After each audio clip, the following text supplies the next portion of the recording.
When I said yes at the altar, I truly believed with all my heart that I was starting a life beside the love of my life. He looked at me with such certainty, made me feel unique, desired, safe. Every gesture, every word from him felt like something out of a romance. In those first months, I fell asleep smiling, grateful to have found someone so amazing. My days were full of plans, dreams, and a happiness I believed was real. But sometimes, even in the most beautiful stories, there are invisible cracks. Small delays, rehearsed excuses, details that seemed silly but left a bitter taste deep down. For a long time, I silenced my intuition. Until 1 year after our wedding, the truth exploded in front of me like an open wound. I was the other woman. And he already had a family. If this story stirs something inside you, stay with me until the end. You need to hear this. The first year of my marriage was a mix of enchantment and distraction. I was so immersed in the idea of being a wife, of making it work, that I didn't even notice how much of myself I was silencing along the way. In the beginning, everything seemed right. He was attentive, helpful, made sure to show affection in front of others. He came home from work with flowers, told me he missed me, hugged me like he'd been waiting all day just for that moment. I felt special, chosen, and that feeling blinded me to the signs that soon started to appear. I ignored the short absences, the constant delays, the messages he said were from his boss and never let me see. When he said he was overwhelmed at work and needed time alone, I believed him. After all, we all have our moments, right? But as the months passed, those moments became far too frequent. Last-minute trips, weekends with vague excuses, and an occasional coldness that came out of nowhere. He changed moods quickly, sometimes seemed distant even while next to me, and I tried to make up for it by being more loving, more understanding, more available. The truth is, I was trying to hold on to something that wasn't even mine. I didn't know it yet, but I was just a part of his life, a separated, hidden part, organized so it would never mix with who he really was outside of what we lived together. I remember our first Christmas as a married couple. He said his mother was sick and he had to care for her in another city. I spent the holiday with my family alone, trying to justify his absence with the same speech he gave me. "It's just this year, love. Next year we'll be together," he wrote in a message. I believed him. Just like I believed him when he forgot our first wedding anniversary and said he was swamped with meetings. "It's not on purpose. You know how much I love you," he said, hugging me tightly as if that could erase the emptiness his words left. And me? I smiled, said it was okay, that I understood. Because I wanted so badly to believe it was just a phase, that real love was like that, full of challenges, that I closed my eyes to everything screaming inside me. And he knew exactly how to keep me there. Small gestures in the days after each absence, an unexpected gift, a romantic message, a candle at dinner. It was as if he read my fears and knew exactly how to calm them before they grew too big. And I mistook that for care. I thought I was being loved. Until one day, almost at the end of our first year of marriage, he came back from a supposed trip, and as he took off his coat on the couch, a small drawing fell from his pocket. It was a folded piece of paper, marked with colored pencil. It showed a man holding a child's hand, and beside it, in large, crooked letters, it read, "I love you, Daddy." My heart stopped for a second. I felt a chill run down my back. I asked what it was, trying to stay calm, and he gave a nervous smile, saying it was from a coworker's child, that the kid had made it during a quick visit to the office.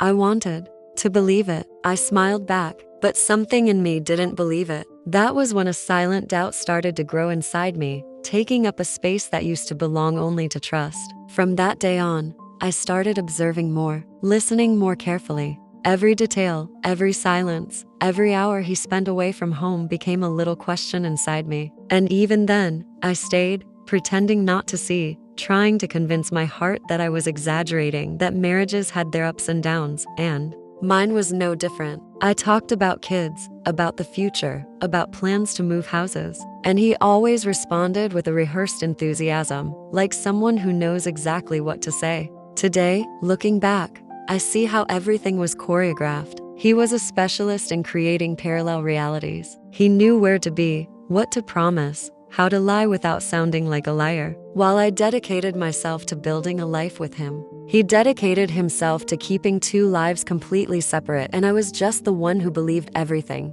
In that first year, I lived a love that seemed too perfect to be questioned, and maybe that's exactly why I didn't question it. I wanted so badly for it to be real that I became an accomplice to my own illusion. There weren't enough signs to make me abandon that castle because he knew how to reinforce the walls every time a crack appeared. I thought love required patience, tolerance, resilience. But what I was living wasn't love. It was a performance, and I unknowingly was just the enchanted audience. That first year passed like that, between sweet moments and silent absences, between smiles that hid questions and promises that were never fulfilled. If I had known what was coming, maybe I would have run at the first sign. But I didn't know, and so I stayed, because, at that time, I still believed he was only mine.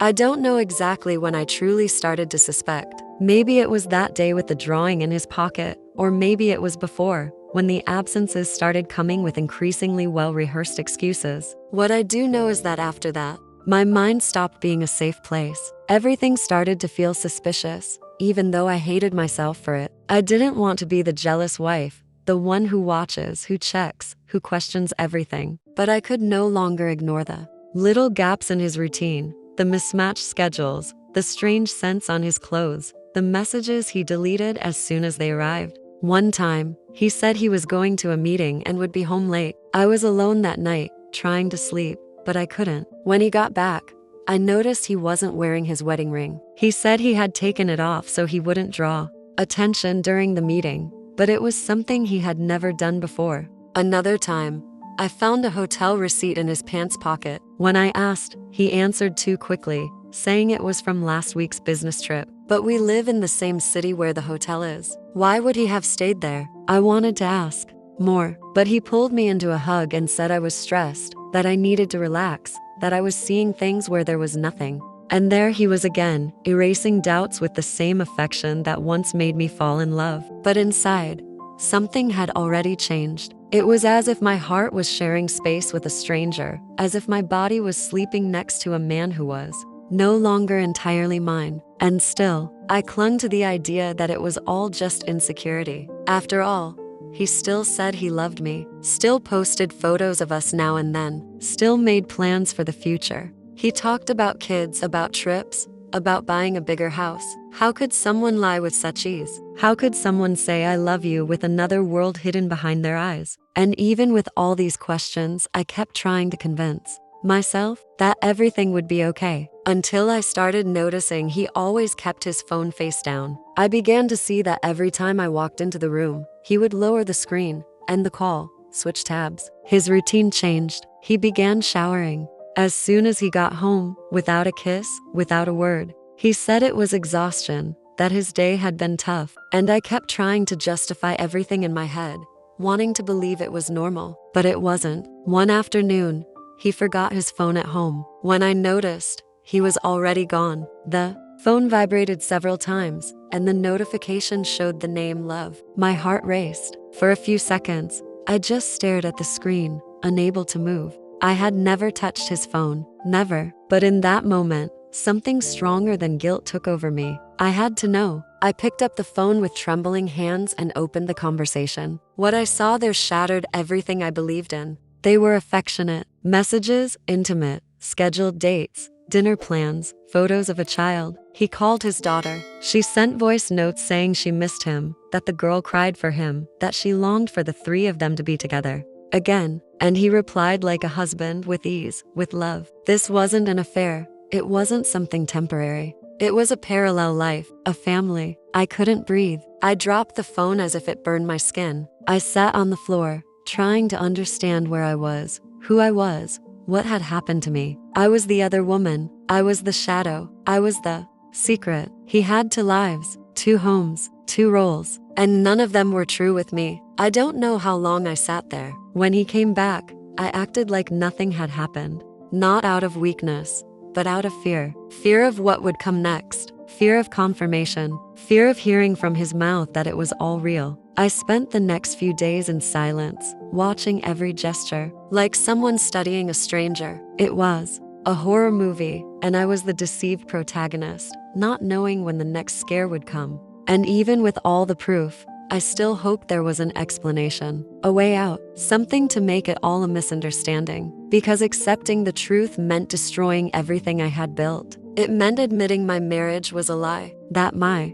husband was an actor, that I was just a hidden chapter in a story that was never mine. And worse, that I had ignored all the signs, that my intuition screamed for months and I silenced it, that I wanted so badly to believe I was loved, I became complicit in my own pain. I felt humiliated, used, deceived in every detail. Even the way he said my name sounded like a lie. Now, I relived. Every night I waited for him, every hug he gave, with another body on his mind, every I love you shared between two women. And still, I said nothing, because sometimes silence is the only place where we can breathe before the scream. And I needed that silence, because what would come after would demand more strength than I thought I had. It was a Wednesday, nothing unusual about it. He left early in the morning, kissed my forehead, told me he loved me, and disappeared into the day like always. But something inside me felt heavier than usual. I couldn't explain it, but my chest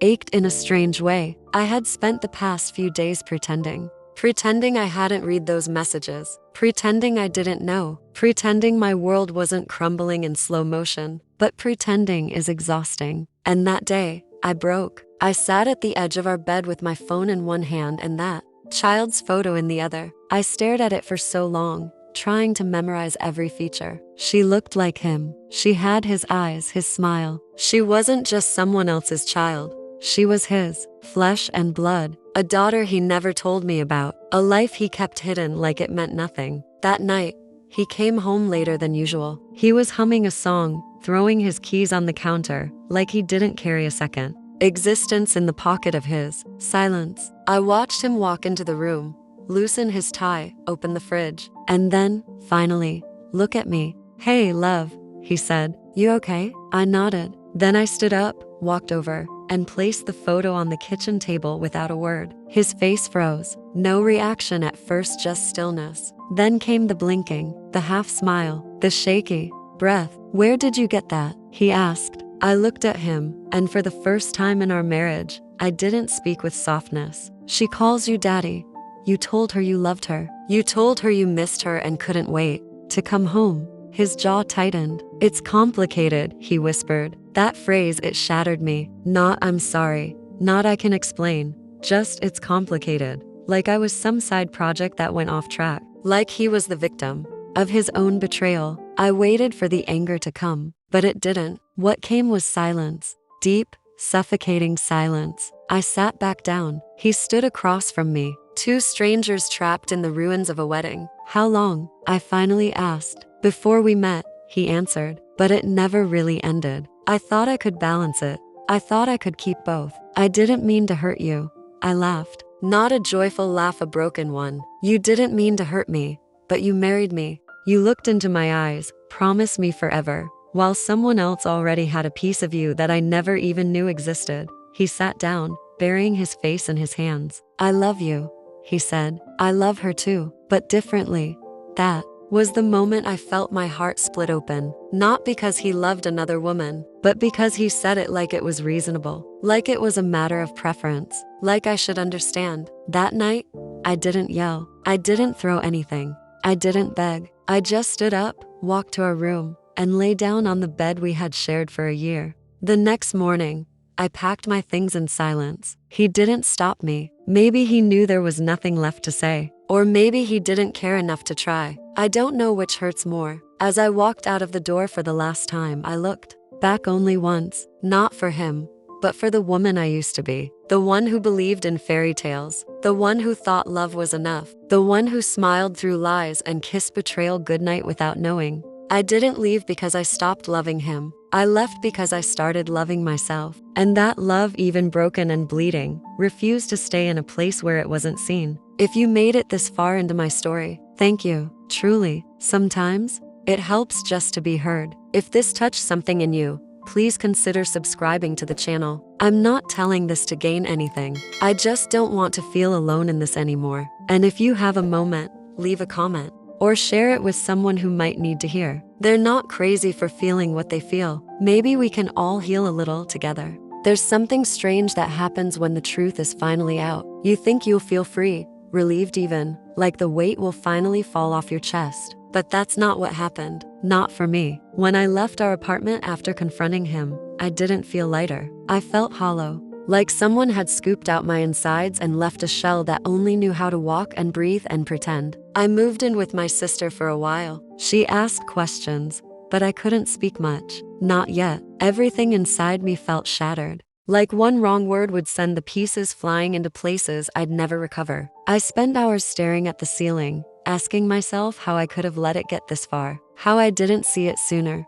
how I could sleep beside him for months while he kissed another forehead, held another child, said I love you to someone else. I replayed every moment in my head like a sick loop: our wedding day, our first trip, the way he used to brush my hair back and say I was the best thing that ever happened to him. Lies, or maybe not. Maybe he believed them in the moment. Maybe that's what makes it worse, that he could lie to me and mean it at the same time. I wanted answers, closure. So after a few weeks, I texted him. Just one line. I want to talk. He replied within minutes. Whenever you're ready. We met at a small cafe, far from home, far from memories. When I walked in, he looked tired, thinner, like guilt was starting to eat at him. But I didn't care. I wasn't there to comfort him. I sat down. He smiled a little, unsure. I didn't smile back. Why? I asked. He looked down. I didn't plan for this, I swear. Then what did you plan? I asked. Because you proposed to me. You stood beside me in front of everyone I love and told me you were mine. And the entire time, you had a whole other life. He rubbed his eyes. I thought I could make it work. I was unhappy there. You made me feel alive again. I stared at him. So instead of ending things like a decent human being, you decided to build a second life? I didn't want to hurt her, he said. The words made my stomach turn. But hurting me was fine? He looked at me for the first time then. Really looked. You were never supposed to find out. That sentence broke something final inside me. He didn't regret what he did. He regretted getting caught. He didn't protect me. He protected the illusion. He tried to explain, but it all sounded like excuses, timelines, obligations. It's not that simple, but it was. You don't marry someone when you're already married in your heart to someone else. You don't create new vows with old lies still breathing underneath. And I told him that. You didn't ruin my life, I said, standing to leave. You ruined my trust. That's something I don't know how to rebuild. He reached for my hand, and for a moment, I froze. Not because I wanted him back, but because a part of me still remembered how it felt to be loved, real or not. I'll always love you, he whispered. I pulled my hand away. Then you should have loved me enough to be honest. And I walked out. That was the last time I saw him in person. After that, we spoke only through lawyers. He offered to meet again, to explain more, to start over somehow, but I didn't reply. Because the more distance I gained, the more I realized how deeply I had been manipulated. He didn't just betray me, he stole from me. He stole time. He stole the woman I could have been if I hadn't been pouring all my love into a lie. He took my softness and twisted it into silence, my loyalty and turned it into invisibility. I wasn't angry all the time. I was exhausted. And grief, when it finally settles in, is much quieter than I expected. It's not just about missing him. It's about mourning the version of myself who believed in something that never existed. I started therapy. I stopped checking his social media. I stopped replaying conversations in my head. I started talking again, first to my sister, then to myself. I began writing small notes, letters I'd never send, things I wanted to scream but couldn't. Why wasn't I enough? Why did you pretend? Why did I believe you when you said forever? And slowly, the collapse stopped feeling like a death. It started to feel like an opening,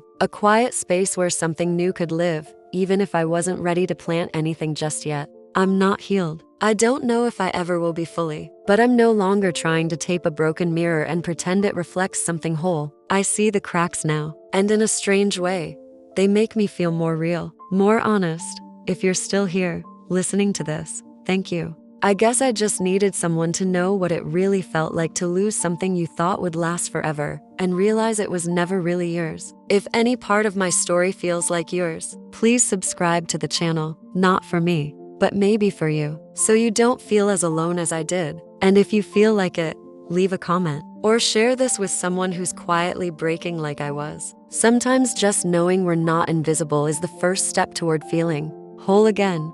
Part 5. Healing didn't come like a sunrise. It didn't break the darkness in one beautiful moment, like stories sometimes make us believe. For me, it came slowly, unevenly, in painful fragments that didn't always feel like healing at all. It started in the smallest things, taking my coffee alone in silence and realizing I no longer had to wait for him to come home. Changing the bed sheets and not feeling the sting of his scent anymore. Sleeping through the night without waking up in panic, wondering if he was with her. I thought healing would feel good, but at first, it didn't. It felt empty, like I had lost everything, even the pain. I missed him, even knowing what he did. I missed the man I thought he was, the version of him I created in my mind, the one who only existed inside my hope. And maybe that was the hardest part, letting go, not just of him, but of the dream. Because I didn't just love a man I loved, a future, a family, a life that we planned in detail. I grieved that life like a death. I cried in the shower. I cried folding laundry.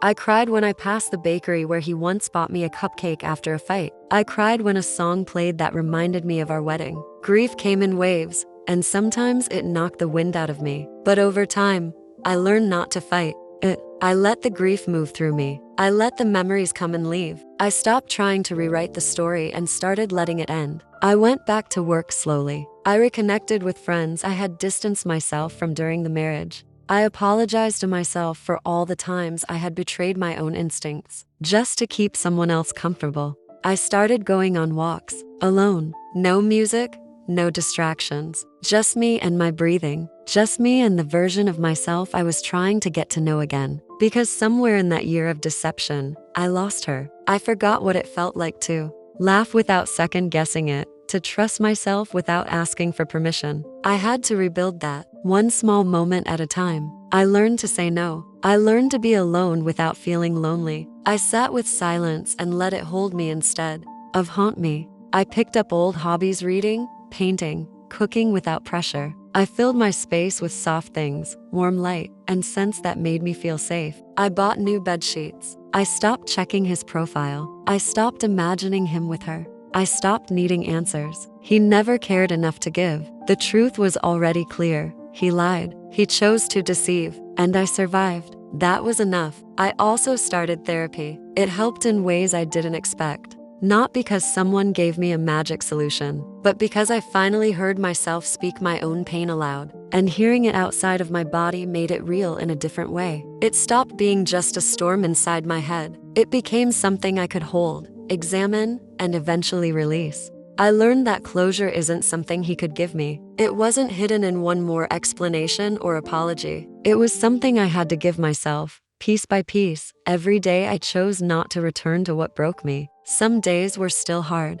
Grief is not a straight line. Sometimes I'd feel fine, strong even, and then one tiny thing, a smell, a phrase, a memory would tear me open again. But even that became part of the healing, because each time, I bled a little less. Each time, I put myself back together a little quicker. I wrote letters I never sent. I journaled the things I couldn't say out loud. I spoke to the woman I used to be and told her she did her best, that she loved deeply, that she was not stupid or weak, that she was simply trusting. And that trust, while misplaced, was never something to be ashamed of. I let go of shame. That was a big one. Shame had wrapped around me like a second skin. Shame for not knowing. Shame for staying. Shame for still loving him even after everything. But I reminded myself over and over, I wasn't the liar. I wasn't the one who built a house on false promises. I was the one who stayed loyal to love, even when it hurt. And that means something. That means I have a heart that still believes.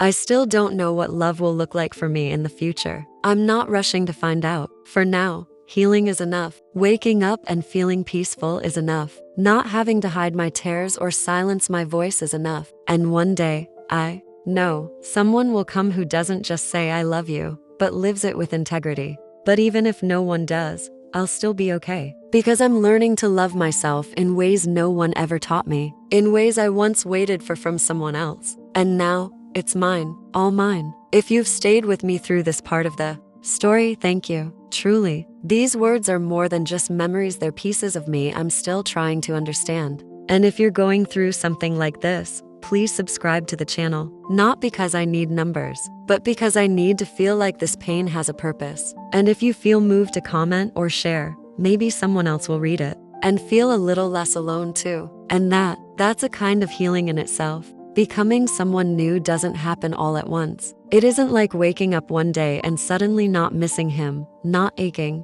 not remembering. It's slow. It's the kind of change that happens when no one is watching. It's in the small decisions, choosing not to reread old messages, not to linger in places we once visited, not to hold on to a love that never truly belonged to me. I didn't want to become bitter. That was my biggest fear. I didn't want his betrayal to change the way I saw the world, or love, or myself. But I also knew I couldn't be the same woman I was before. She was innocent, open, and she got hurt so deeply that it left marks on parts of her soul I didn't even know existed. So I started to shape a new version of myself, not harder, but wiser, not colder, but more careful. I started asking questions I had never asked before about what I needed, what I deserved, what I would never accept again. I stopped apologizing for my pain. I stopped shrinking myself to be more lovable. I stopped hiding the parts of me that felt too complicated or too sensitive or too much. I realized I had been editing myself for years just to fit into a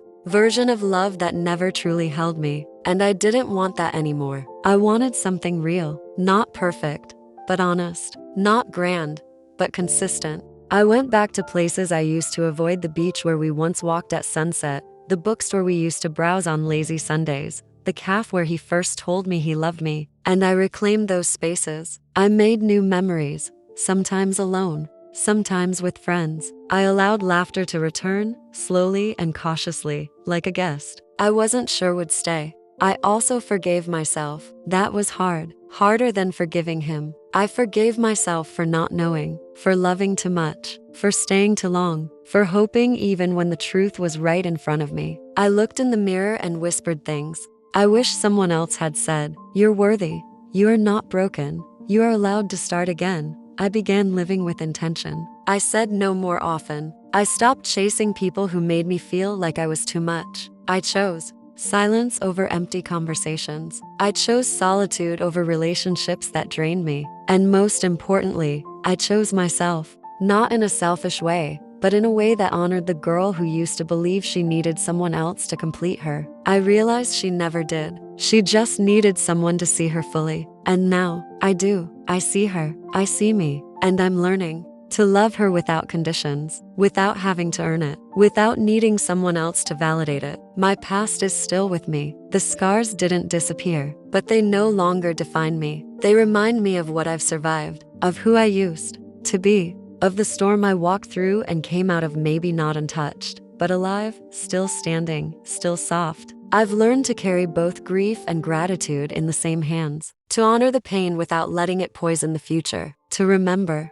without becoming stuck, to love again slowly, carefully, but fully. I'm not sure where life will take me next. I don't have a new love story to tell. I'm still building this one, the one where I am the main character, the one where the ending isn't about finding him, but about finding peace. But if there's one thing I've learned, it's that pain doesn't get the final word. We do. We write the rest. And even though my story took a turn I never saw coming, I'm still here, still writing, still believing that the best chapters might still be ahead. And if you've been listening all this time, if you've made it to this part of my journey, I want to ask you something from the heart. Please subscribe to the channel, not just for me, but for every voice like mine that's been silenced by betrayal and heartbreak. These stories deserve to be remembered. They deserve to be heard. And if my voice can help even one person feel less invisible, then all this pain will have meant something. Leave a comment if you can. Tell your story. Speak for those who can't. Let's make these memories matter, not just for us,